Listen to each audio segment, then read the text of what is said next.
Hello my lovelies and welcome to Thursday's video. Please excuse the state of me. I'm really not feeling that well. I have a really sore throat.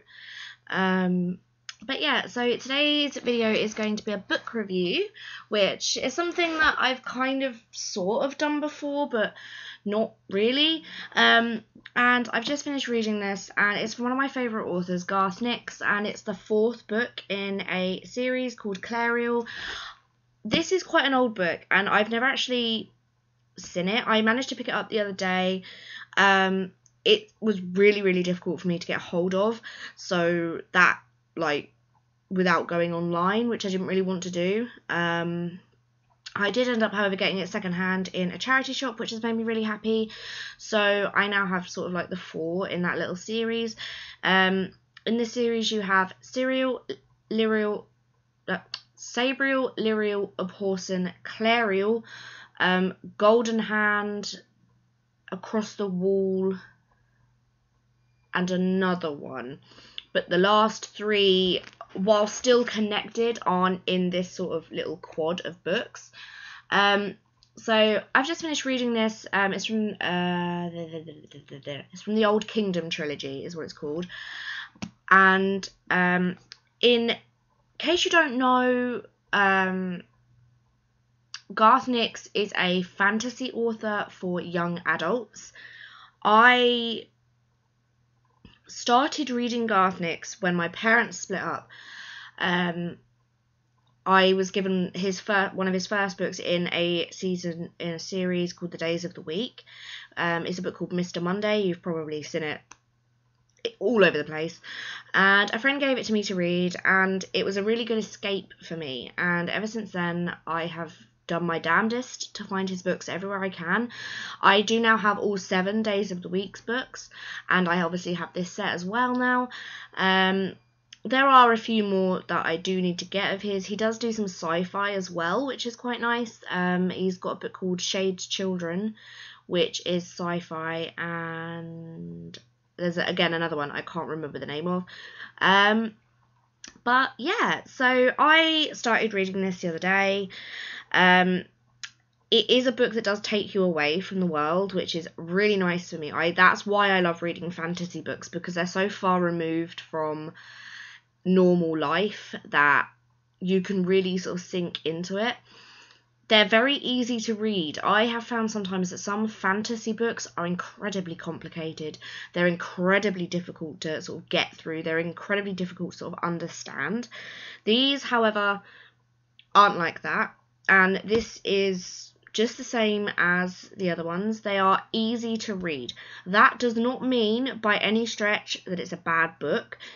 It just means that it's not so complicated. It doesn't jump between characters. It doesn't jump between time scales.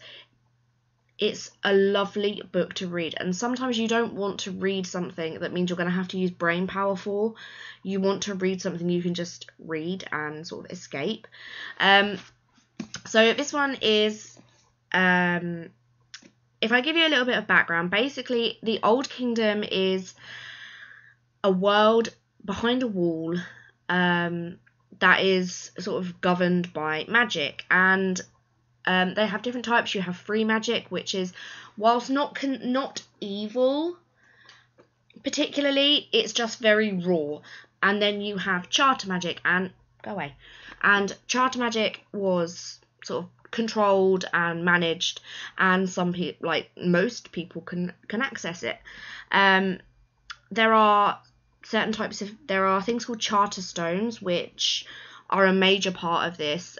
These are big stones that can kind of channel power. You have the Clare, which are like seers, and they live up in the ice and they see the future and what have you. You have the Abhorsens, and Abhorsens are people that can sort of control the dead almost. Not like necromancy, it's more like shepherds, if that makes sense. Like if free magic creatures, for example, or the dead, having been risen by necromancers, come back into their world, they can send them back via the gates. You've probably heard of the 9 gates. This is you know, in here, the nine gates of the afterlife are quite a common theme. For any book about death, the nine gates are quite often mentioned. And they do so via bells and pipes sometimes, but they all have this kind of inner power, which means they have more control over the dead than other people do. And this is about the first book was about Sabriel, who was Leoporson's daughter. The second book was about Lyriel, who was a seer's daughter, and the third book was about Sabriel as Leoporson. And this one, Clariel, I'm not really sure how you meant to say it. This one is about a young girl who has both bloodlines. She is an Aporson relative. Her mother was the Oporson's daughter, and she's also a relative of the king. And she's moved to a big city from the countryside. All she wants to do is live in the woods and have a great time and hunt and do all of these sorts of things. And she's been sent to the city, and there's a lot of sort of strife, and overall the king has given up, and she's in this city, and because of her bloodline, 3 magic creatures which haven't been seen for decades are coming back to the city to find her, basically. And she's a girl who just wants to live a simple life, and she ends up being chucked into the deep end of a very politically minded city with plots and counterplots and all sorts of things. And so it's quite, you have to read the books because it is quite an in-depth world. I wouldn't say that it's anywhere like on the realms of Lord of the Rings or even Harry Potter, where, you know, you've got like names of shops, and well, you have got names of shops in this, but, you know, you've got like, do you know what I mean? Like, they're not as in-depth worlds. Like, you don't have much of a history to go on with this. So you do kind of have to read the books for the history to make sense. But yes, these are incredibly well written.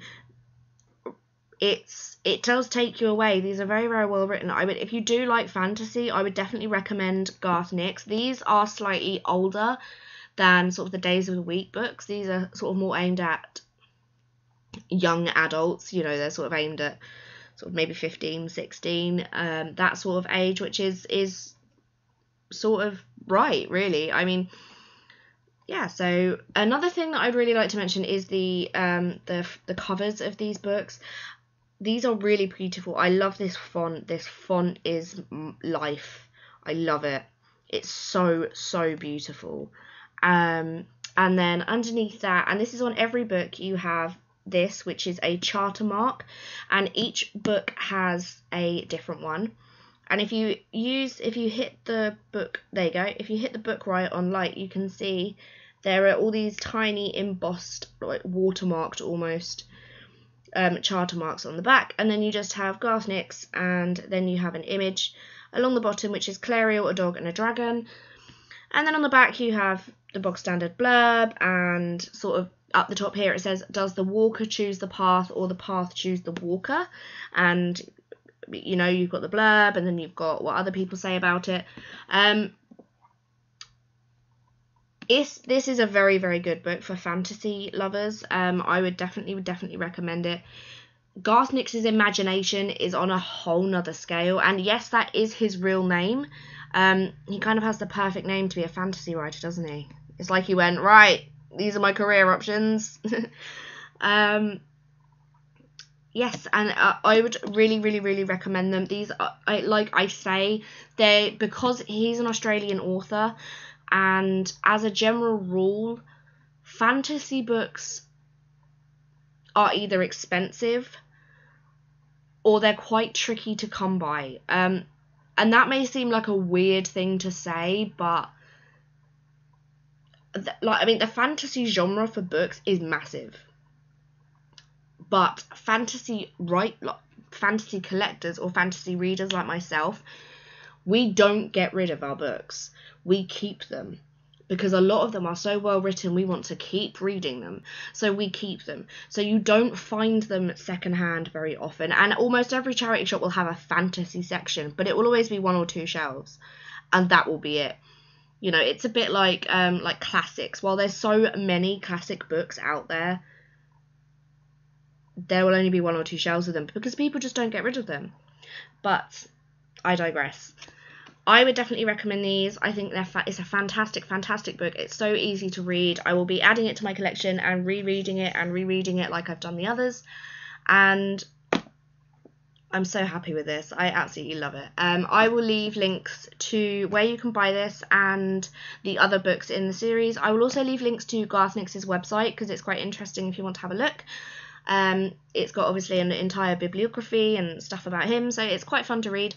And I will obviously leave all my links to all my other like social media and stuff down below, and where else you can find me, Instagram, you know, all of that jazz. So yeah, I really hope you've enjoyed today's video. I'm sorry that it's been a bit of a rubbish one because I'm not well, but I still wanted to upload, so yes. But I will speak to you all again very, very soon, and I love you. Bye bye.